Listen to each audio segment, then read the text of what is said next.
Hey everybody, this is Unit 4, Formative 2. We're going to talk about adding and subtracting polynomials. Alright, so remember what we talked about before with combining like terms. So 2x plus 3x, remember, is just 5x. We don't do anything with the variable, but we can add these together because they have the same exponent and they look the same. Okay, and then 4x squared y plus 3x squared y just gives me 7x squared y. You don't change the variable at all. All you do is add the 4 plus the 3. Remember, this is not like multiplying. Alright, so basically when we're adding polynomials together, so first of all, a polynomial is something with more than one term. So basically 4x squared plus 3x plus 2 is what we would call a polynomial. 6x squared minus x minus 9 is another polynomial. So we're going to take this polynomial and add it to this polynomial. So a polynomial is anything that can represent a function. So this could be something that could be drawn on a graph. Okay, and to add these together, we're going to do exactly what we're used to, just combine our like terms. So first thing we wanted to make sure is that there is a plus sign in between these two parentheses here, because when there's a plus sign, it makes things a lot easier for us. And all we're going to do is take 4x squared plus 6x squared, and that's going to give me 10x squared. Now remember, when you're adding, you don't add the exponents. You leave the exponents the same. Okay, so we're done with the 4x squared and the 6x squared. Let's cross them off so we remember that we use them. Now we're going to take the 3x plus negative 1x, because remember there's a 1 out in front of here, which gives me plus 2s, because it's just like 3 minus 1. And then we're done with those, and then finally we can put the 2 and the negative 9 together. So we have 2 plus negative 9, and that's going to give me negative 7 or plus a negative 7. Either way is correct. And there you go. You just added the two polynomials together. And we can't put anything else together because they're not like terms. Okay, this one, same exact thing, except now we see that we have a subtraction sign. So first thing I want you to do when you see a subtraction sign in between your two parentheses is I want you to actually change that to an addition sign. Okay, so let's make that in red so you guys know I changed that. So we're going to make that an addition sign. And then we're going to make everything inside of the parentheses opposite. So meaning it's a positive 5, so we're going to make it a negative 5. And it was a positive 3, so we're going to make it a negative 3. Now the reason we did that is because we basically just distributed a negative 1 to everything. Okay, but instead of saying distribute a negative 1, we're just going to say change the minus sign to a plus sign, make everything opposite. Just in the second parentheses though, not the first one. First parentheses stays exactly the same way it is. Okay, so now we're just going to do exactly the same thing we did in the first problem. We're going to take 2x, and the only thing we can put it with is this negative 5x here. It doesn't go with the y's. So 2 plus negative 5 gives you negative 3x. Okay, so we're done with those. And then we have negative 4y plus negative 3y gives you negative 7y. Or you could have written it as negative 3x minus 7y. Either answer is correct because remember, plus and negative is the same as just minus. All right. Same problem here, except it's written a little bit differently.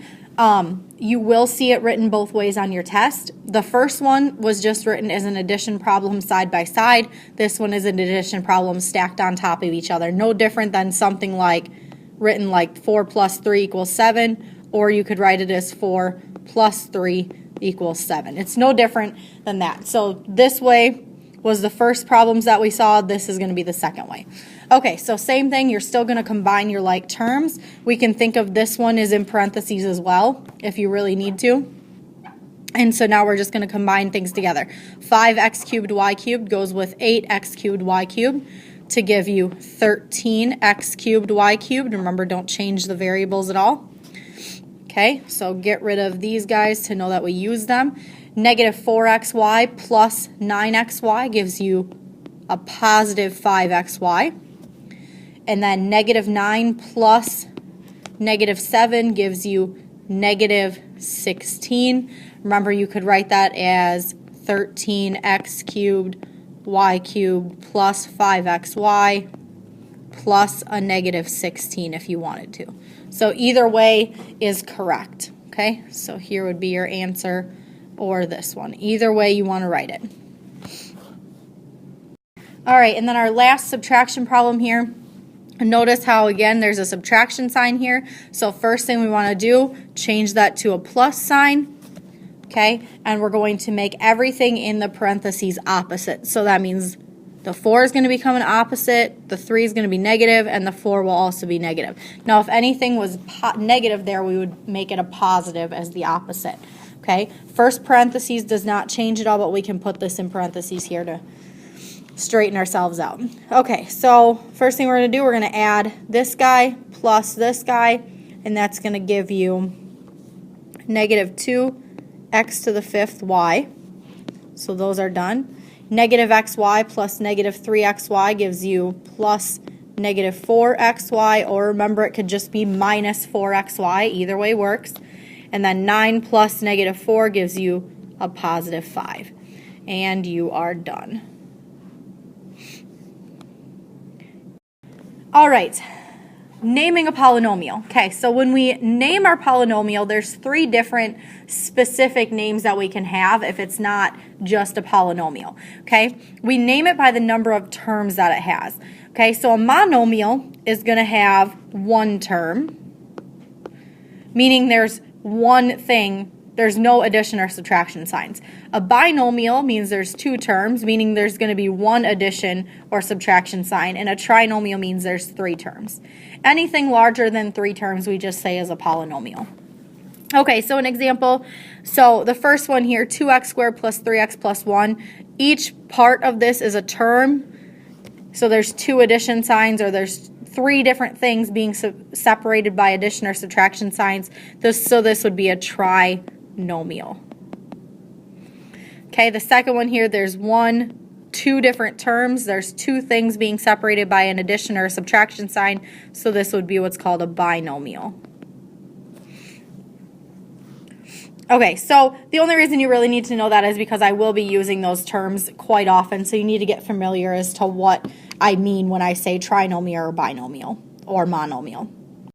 And the last thing we're going to do here, degree of a monomial. This will be on your test, okay? Degree of a monomial. So number 1 here is a monomial. There's no addition or subtraction signs. It's just one term. So to find the degree, all you have to do is add the exponents of the variables together. So there's an exponent of 2 on the x right here, and then on the y there would be a 1. So we're just going to add the 2 together, and so the degree would be 3. Okay, for number 2 here, there are no variables, so there are no exponents, so the degree would just be, the degree is just going to be 0. Okay, and that is how you find the degree of a monomial and how you add and subtract polynomials. We will see you later.